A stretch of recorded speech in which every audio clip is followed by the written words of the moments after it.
Hello and welcome into another episode of Locked On Wolves. Today on the show, a Timberwolves Suns season series film review. I'll tell you what I found upon rewatching Wolves Suns in the regular season this year. Things to look out for on both sides of the ball. What did work for the Wolves, and actually some reasons for optimism that I genuinely found, despite how uncompetitive those three games were in the regular season. We'll break the whole thing down here on the show. Welcome in. You are Locked On Wolves.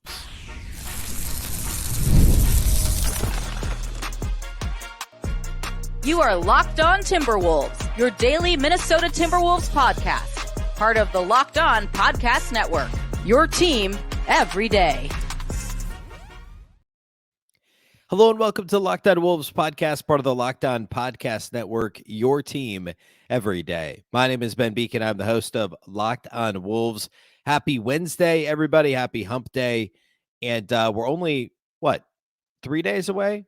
Yeah, 3 days away from Wolves Suns kicking off Saturday. The game time was announced. It's 2:30 p.m. Central at Target Center on Saturday.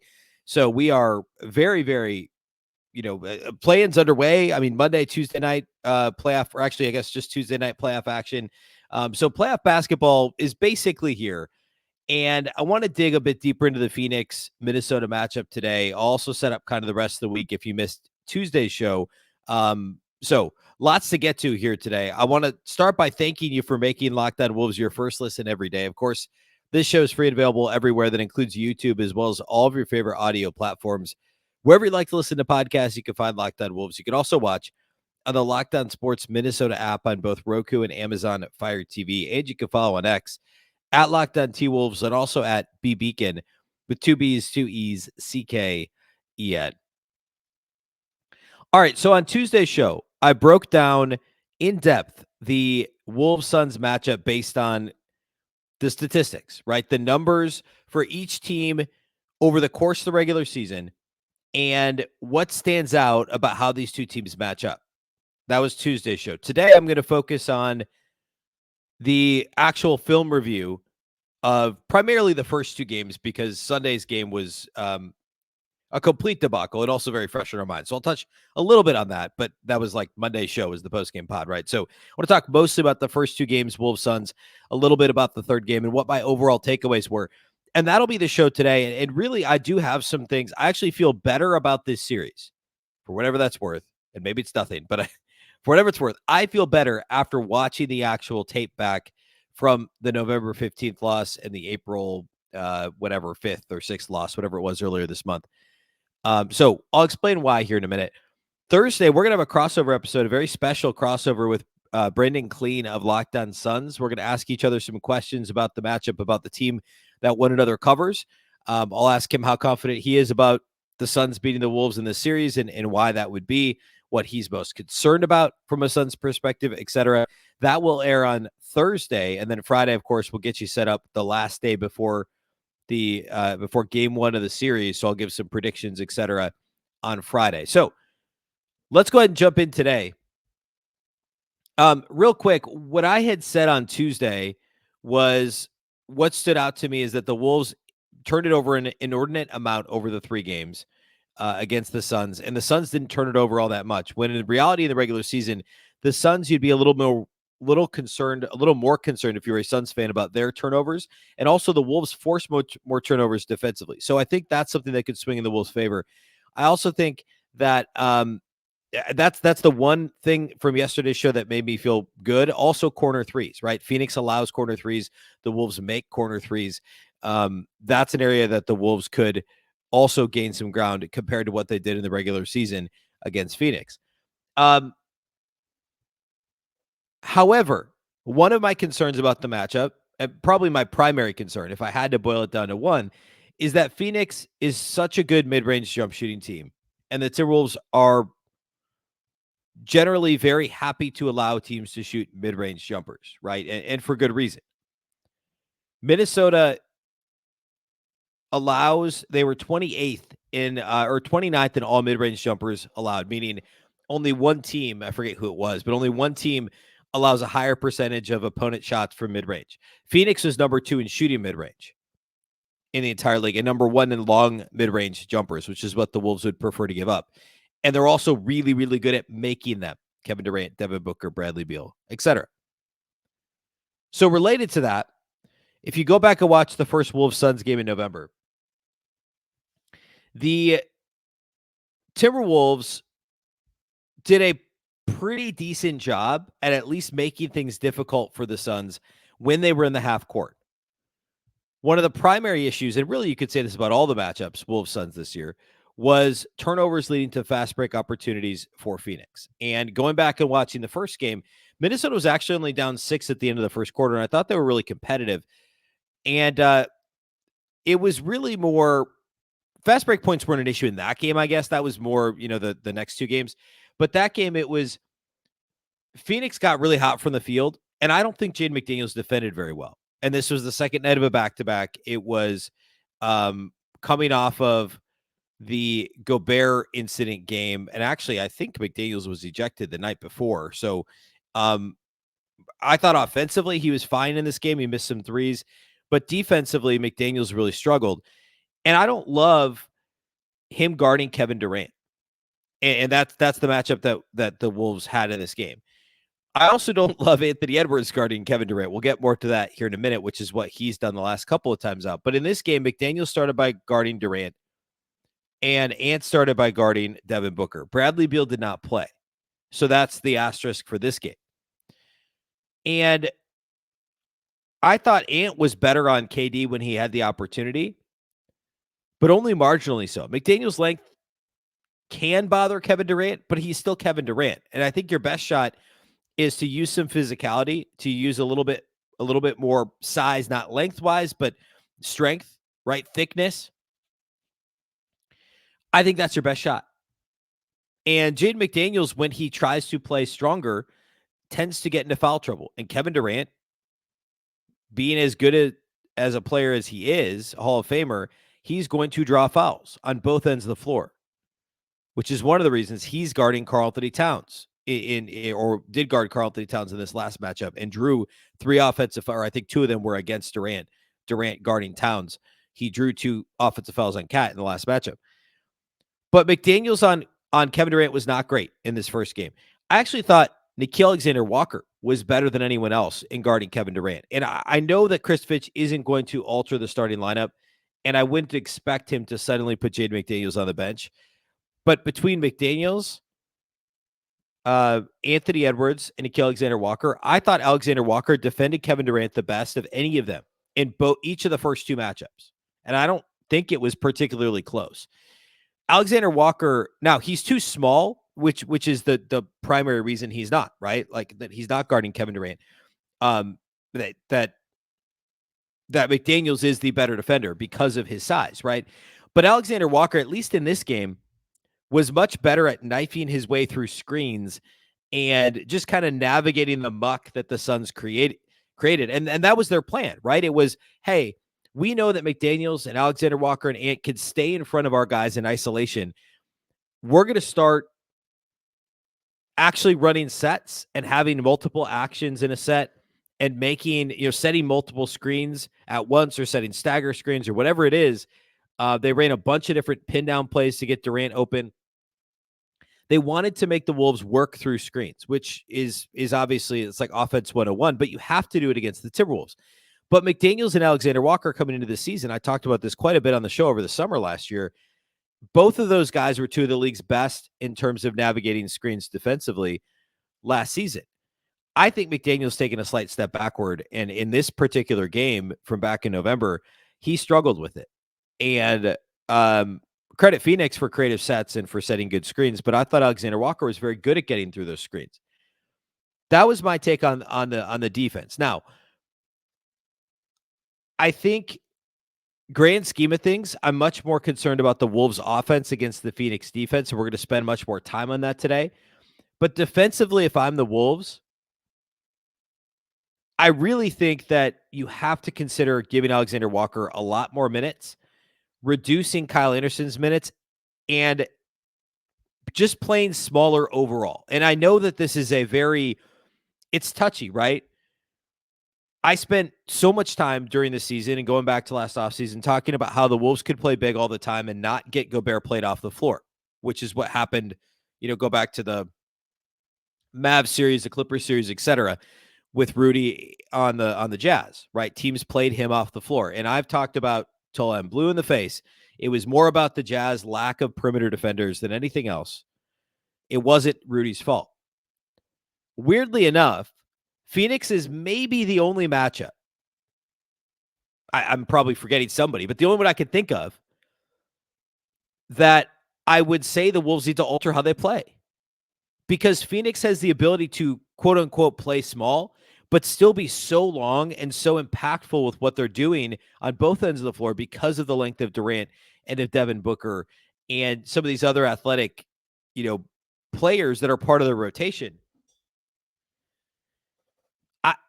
I worry about the two big lineup for Minnesota in the series against Phoenix. And my hunch is that the Wolves come out and try and do the same thing in game one and wait to try and make adjustments if that doesn't work.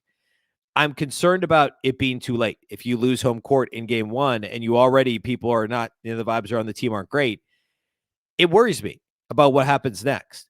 But I think Minnesota's got to consider shrinking Kyle Anderson's minutes, shrinking Rudy and or Cat's minutes, probably more so Rudy, and trying to play smaller with Alexander Walker on the floor.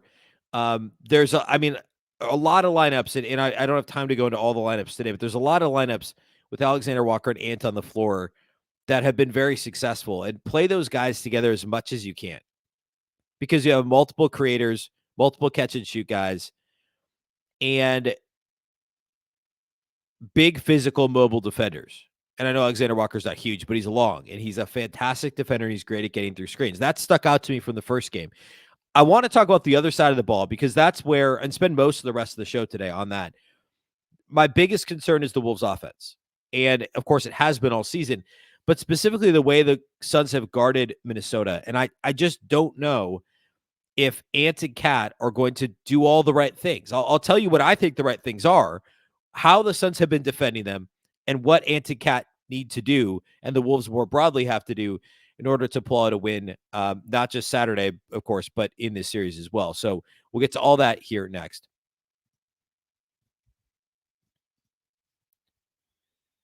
Today's episode of Locked On Wolves is brought to us by our friends at Nissan. Are you the kind of driver that likes to push things a little further? Ever wonder what adventure might be around the next corner? Our friends at Nissan have a lineup of SUVs with the capabilities to take your adventure to the next level. The 2024 Nissan Rogue is perfect for city drives and great escapes. Class-exclusive Google built-in is your always updating assistant to call on for almost anything. Gone are the days of connecting your phone. Google Assistant, Google Maps, and Google Play Store are built right into the 12.3-inch HD touchscreen infotainment system. The 2024 Rogue is the perfect midsize crossover for your next adventure. Also, Nissan's incredible lineup includes the 2024 Nissan Pathfinder. It has room for up to 8, an expansive cargo capacity, and advanced available 4x4 capability. With 284 horsepower and up to 6,000 pounds towing, when adventure calls, the Pathfinder is there to answer. Take the Nissan Rogue, Nissan Pathfinder, or Nissan Armada and go find your next big adventure. Shop NissanUSA.com. Today's episode is also brought to us by our friends at Monopoly Go. I need you to listen up for a huge announcement. I've been tracking the leaderboards every day, keeping my eyes on the scores, putting all my heart into it, and I'm super pumped to announce I'm finally on top. That's right. Obviously, I'm talking about the hit mobile game Monopoly Go. You've probably heard of it. It's been downloaded over 150 million times. It's a great mobile twist on classic Monopoly, and you can play anywhere, anytime. You can explore hundreds of Monopoly boards from Las Vegas to Camelot to the moon, all while raking in a huge fortune. Charge rent on iconic properties just like in classic Monopoly. You can charge your friends rent on your iconic properties or go after their Monopoly money by pulling bank heists and taking wrecking balls to their landmarks. But my favorite part is the leaderboards, where you can see who's a Monopoly tycoon and who's gone bankrupt. Go get yourself on the charts. Download Monopoly Go now, free on the App Store and Google Play.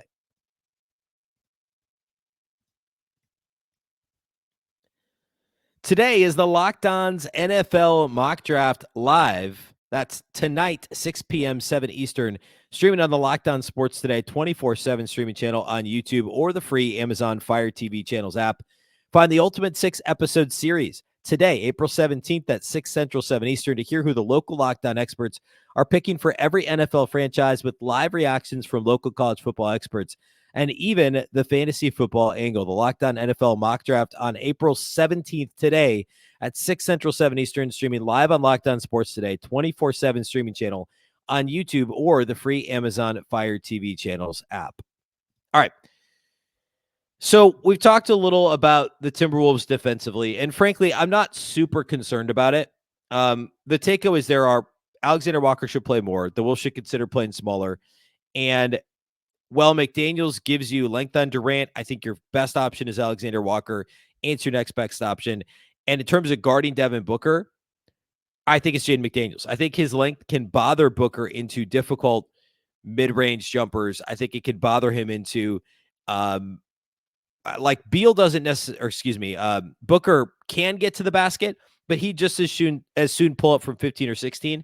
I think McDaniels would be more effective guarding him than guarding Durant. So I would put Alexander Walker and or Ant on Durant. I would put, I would guard, oh my goodness, I completely lost my train of thought. I would use Jaden McDaniels to guard Devin Booker. Bradley Beal then is the one you have to worry about, but I'd like to make Bradley Beal beat me if I'm the Timberwolves. Bradley Beal's been great lately. I know his numbers have been awesome the last several weeks. He obviously was incredible on Sunday against the Wolves. Adding the layer of the trash talk and the stuff he's done, like even going back, what was the first game? He was kind of taunting Jaden McDaniels after a travel. He got into it with Ant, and I know that like they were joking around, but Beal tried to get into it with Chris Finch. He's the one who said the stuff about like just foul Ant, like we've been telling ourselves, like, hey, foul Ant, essentially make them call fouls. Bradley Beal has long been one of those players who the idea of Bradley Beal is better than the actual production. And I would love to see the Timberwolves make him beat them over the course of a 7-game series. Take out as much as you can Durant and Devin Booker and try and make Bradley Beal beat you. Can he do it? I mean, in 53 games this year, he shot 43% from three. It's easy to forget. Bradley Beal hasn't shot better than 35%. I guess last year was a shade over 36%. So say it this way. He hasn't been above league average from outside the arc since 2017 until this year. I'll say it again. I think it's the best way to say it. The idea of Bradley Beal, because the jumper looks so nice, is better than the actual on-court production of Bradley Beal. Now, he's obviously a good shooter. He can beat you in multiple ways, but you'd rather make him, who's a overall less efficient scorer than both Durant and Devin Booker, you'd rather make him beat you than those guys. Of the three of them, by far, he's the less likely to go to the free throw line, and it's not close. So, make him put the ball on the deck and guard him with size as much as you can. All right, I want to flip to the other side of the ball for now. And of course, we'll talk more about the Wolves guarding the Suns on Thursday's show with Brendan from Locked On Suns. But the thing that stuck out to me from the first couple of games, a couple of things to talk through. Going back to November, no Bradley Beal in that game. Kevin Durant was guarding Karl-Anthony Towns. And the Timberwolves were trying to run a bunch of offense through Cat early in the game. However, and by the way, Cat, of course, didn't play in the second game against the Suns. He did play on Sunday, and the Suns tried the same thing. But rewinding to November, early in the game, the Wolves were trying to do just a bunch of kind of middle-of-the-floor pick and roll, like some of the typical actions that they try and do. Just a lot of pick and roll. There's just a lot of bodies, and they were trying to get the ball to Cat, and it worked. Like, he scored early in the game, but then that offense kind of disappeared. The Suns started to be a little more aggressive defensively. They were better with their help defense and better at just mucking things up at the top of the key, at the point of attack. They were there. They were switching stuff. They were getting handsy in the passing lanes, etc. The Wolves offense dried up in the middle portions of that game. But mid-late third quarter in this first matchup back in November between the Wolves and Suns, Karl-Anthony Towns started getting the ball at the nail at the free throw line, but there was no action to get him the ball. It was just, and the Suns tried mixing in some pseudo zone type stuff, but it's pretty much, hey, Cat, go to the nail. We're going to throw you the ball. You operate from there. And it worked tremendously. It's so hard to double team at the nail. And with no ball screens being set, and Towns isn't a screener that's getting, guarded by There's not a switch. There's not any sort of any traffic. It's just, hey, get him the ball at the nail, let him operate. He hit a mid-range jumper, hit a couple nice drives. He facilitated well from the free throw line. That was the key, was getting the Cat the ball in the middle of the floor with Durant on him and with no additional traffic and no real help. Because if you put the ball on the floor from the nail and you start to drive and help comes, that's an easy dish to a corner three to either side of the floor or a kick back to the top of the key. It's much easier than when Cat's at the free throw line extended, kind of that mid post where Jokic likes to operate. And you could double him there. And then if you try and hit a baseline cutter, somebody going back door, there's easy low man help there. It's much easier to defend against that. It's not a good angle to hit the opposite corner with a skip pass. You're too close to the strong side corner. And it's just a more difficult spot.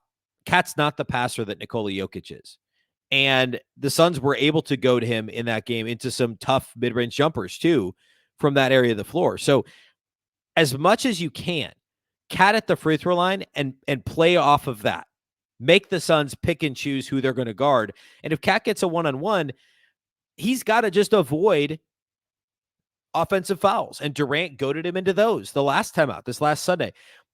Cat in the low block's an option, and I wouldn't mind that because the Suns do have a massive size disadvantage. So if the Wolves are going to play big, put Cat on the low block. The spacing becomes a little more problematic there with Rudy. He's got to be in the opposite side of the floor in the dunker spot.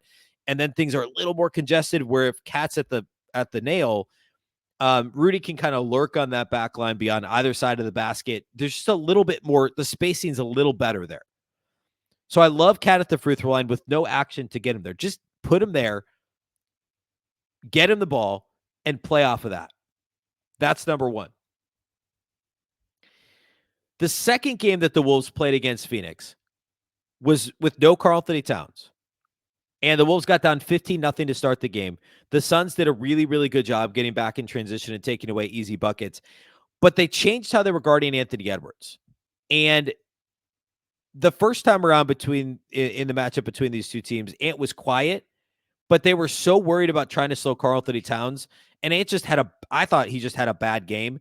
And the Suns, while they were loading up on him, they were sending two to the ball, right? And I should have said that up about the beginning. I was talking about all the traffic on the perimeter with Durant guarding him. They weren't simply just mucking things up. They were also really trying to send two to the ball wherever it was. And often it was Cat. And then when Cat was off the floor, it was Ant. And the Wolves clearly wanted to beat the Suns big with Karl-Anthony Towns or play big to beat them with Cat. But then when Cat came off the floor, Ant became the focal point of the offense, and the Suns sent two at him every time. The Wolves shot 18% from three in that game, 5 of 27 in the first game against the Suns were the Wolves from outside the arc. Cat was 0 of 4, McDaniels was 0 of 3, a bunch of guys were 0 of 2.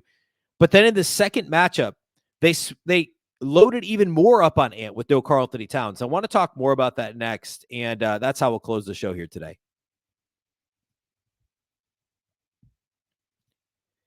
Today's episode of Locked On Wolves is brought to us by our friends at eBay Motors. Passion, drive, and patience.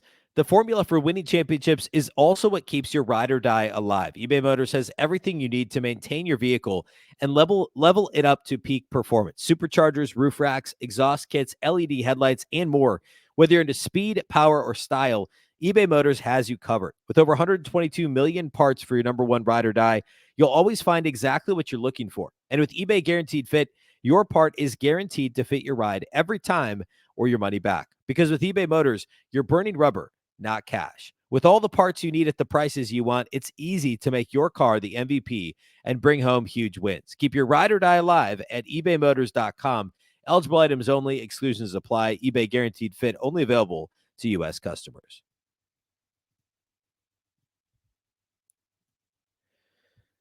Okay, so Wolves Suns early April. No Karl-Anthony Towns. The Suns just decide, hey, we're not just going to send two at Anthony Edwards. We're going to completely load up on him. And I alluded to this both on Monday and Tuesday. The way I described it on Monday immediately after watching Sunday's game was the Suns were basically playing like a mini zone against Anthony Edwards. It was like a triangle, right? A primary defender, and then behind that primary defender, two more guys essentially in the gaps. And it was more than gap help, right? Like when a guy drives a seam and there's gap help and there's a rotation on the backside to try and try and keep the defense from giving up an open three on a kick out or whatever. This wasn't just gap help. This was like, we're building a wall with a primary defender and two guys behind him off of his shoulders, right? This goes back to the game a couple of weeks ago with no Karl-Anthony Towns. And there were several possessions as the game wore on, and really not even as the game wore on, throughout the game. The Suns were just guarding Ant with three guys. And then on the weak side of the floor, they were guarding two Wolves players with guarding three Wolves players with two defenders. So it was that triangle guarding Ant. And then it was like, there was one particular play that I watched over and over because it was just fascinating to me how the Wolves just played into this. Like, Ant started going ISO on the left side of the floor. And I think it was Nas Reid. I think it was Rudy. It was Nas, Kyle Anderson, and maybe Jaden McDaniels. It was too many non-shooters on the floor at once, and they were all clustered together, basically all below the break on the weak side of the floor. So bad spacing from Minnesota's standpoint, which obviously allows the defense to guard three with just two players. But even as they spaced out a little, the Suns just communicated, and they were within a half step of the passing lane in all directions. And Ant, I forget what he ended up even doing on the possession. The Wolves didn't score, obviously. Spoiler. This defense works, right? So you're guarding Ant with three guys, and you're guarding the rest of the Wolves with two, basically. And what Ant needs to do to beat it, number one, I talked about this on Tuesday, should just go quicker. I know that is easier said than done, but it's the only real solution, right? Like, make a quick decision. If you can get off a shot, get off a shot. If you can take a hard dribble and draw a couple of those guys and somebody can, cut from the baseline or cut from the opposite corner, you can then get a kick out to somebody at the top of the circle, like whatever it is, just do it faster. Don't stand there, allow the defense to set, communicate, your guys get stagnant, and then trying to, create something out of nothing. That's number one. Number two, I go back to my first point related to the Wolves offense that I made last segment. Get Karl-Anthony Towns involved, and he's the key to winning this series. The Suns are long and athletic defensively, but they're not big. Karl-Anthony Towns can win inside. He can win outside. He can win in the mid-post. And he needs to if the Wolves are going to win this series. Anthony Edwards hasn't played well against the Suns this year, and it's one of my reasons for optimism is I think that he can't play worse, right? Like, there's no reason why this matchup should be any more difficult for him than anyone else, other than the length and the amount of effort you have to expend defensively. But there's nobody on the Suns is locking Anthony Edwards down. They just have an overwhelming scheme against him, and Ant's played into their hands. And when he's gotten opportunities, he just hasn't been good. So if I'm the Wolves on offense, I go quicker. I put Cat at the nail as much as possible. I tell Ant he's got to be a quicker and a better decision maker. Prep him for the Suns loading up on him in a way that, we saw teams do it a little bit more as the season wore on, but the Suns are so blatant about it. And when Minnesota has two non-shooters out there, whether it's slow-mo and I'm going to lump Jaden McDaniels in there, or Rudy and slow-mo, or, some combination of the above, the Suns aren't going to respect that. And you play right into their hands. Now, reasons for optimism. Flipping it very quickly here at the end. The Wolves missed a ton of easy shots in the paint across these three games, especially the first two. Like a ton. Like, Rudy missed an easy dunk. He also missed an easy tip in that he makes in his sleep typically. Anthony Edwards had a number go in and out. Nas Reid at the start of the first game in April when he started missed like three layups almost consecutively. Just very weird stuff like that. That gives me some hope. As I talked about before, the Suns turned the ball over quite a bit as a team. They didn't do that against the Wolves. At some point, they're going to have to do a little bit more of that. And I thought that the Wolves defended Phoenix fairly well. Like, we know Bradley Beal had a big game this Sunday at 36 points on 21 shots. Last time around, though, he only had 14. Durant had 22, but Booker only had 13 on 12 shots, and he turned it over 7 times. That was the 97-87 Phoenix win a couple of weeks ago. That game, if the Wolves play a normal offensive game, and if they have Karl-Anthony Towns, that's a much closer game, or it's a winnable game, right? They played really well against the Suns defensively. Now, games 1 and 3 were a different story, but we know based on the Wolves' track record for the season and how they performed in game 2 against the Suns, they can do it. And I described it earlier about those defensive matchups. I think Alexander Walker's key, and I think Karl-Anthony Towns' size will be important too. But my biggest reasons for optimism are related to some of that unlucky stuff, right? The turnover numbers that didn't go in your way, the 3 of 27 shooting threes in the first game between these two teams, the missed bunnies at the rim for the Wolves. There's a lot of noise here, and this is what happens in a short sample. Like, you could look at this and be like, all right, they got beat double digits 3 times by the Suns. Beal missed one of the games, but Cat missed one of the games. This is if you don't dig into this, it could seem like it's just a nightmare for Minnesota, and they're not going to win this series. I wouldn't say that at all. Digging into the film, like I said at the top of the show, made me feel better about the matchup because there were some fluky things that happened across these 3 games. Ant's not going to play worse. You're going to get Karl-Anthony Towns should only be playing better. And also Rudy isn't going to play worse offensively. I thought he was pretty good defensively in these games, but offensively he missed some easy shots himself. And all of those things aren't necessarily going to be the case over the course of a 7-game series. Now, I'm going to talk about a lot of this stuff with Brendan Clean of Locked On Suns on Thursday's show. I'm going to get his perspective on the matchup and, the game within the game, the matchups within the matchup to look out for from his side. We may talk some predictions on Thursday's show too, but that'll be mostly Friday's show.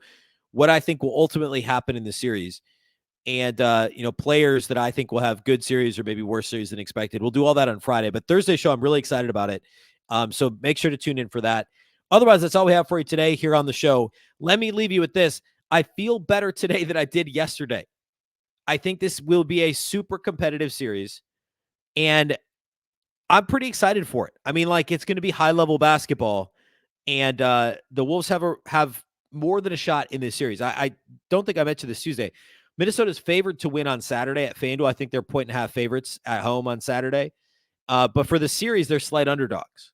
Last I looked, I believe that they're plus 100 to win the series. So there's a lot of people that aren't believers. And I do think this will be a close series, and the Wolves could not have gotten a worse matchup.